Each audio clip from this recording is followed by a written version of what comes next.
Good morning. I'm Stephen Parrish, and I want to talk to you about culture and background and whether or not you should teach to that. I read a book called The White Teacher Talks About Race by Julie Landsman, and she was teaching a teenage group of mostly Hispanic and Afro American moms a literature class.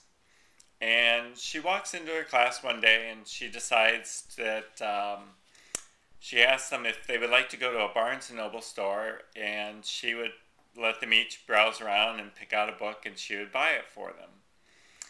And their response was, "No, we don't want to do that," which surprised her. So she asked them why. And they were like, "Well, we don't like being followed around by managers and store staff all the time."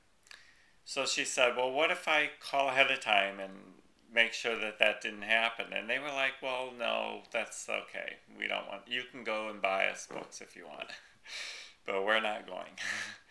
Now, about a year ago, I would not have considered that. I would have set up an event like that or an excursion without asking, thinking that that would just be a fun thing to do because it would have been for me. Um, so, having read that book and that incident has changed my mind. Um, she also talked about the importance of providing role models. So she had a teenage boy who was a really good writer in her class, and she ended up bringing in a Afro American successful novelist to give a talk at the school. And she made sure that this young Afro American teenager that she was teaching had a chance to talk to him. And she said the difference in his self esteem in terms of what he what he thought possible after that was significantly changed.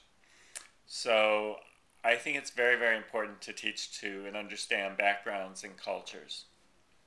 Um, The second thing that I've changed my mind on is student control. And I still remember that about a year ago, I was with like, let students have all the control or as much as possible. And now I've changed my mind, having spent time at Second Street Foundation, which is a free school where kids actually do have most of the control.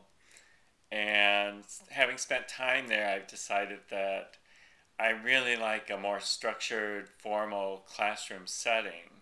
That's not to say that I wouldn't give kids a lot of control, but I wouldn't like the environment of a free school, I'm pretty sure. So, those are the two topics that I wish to address, and thank you very much.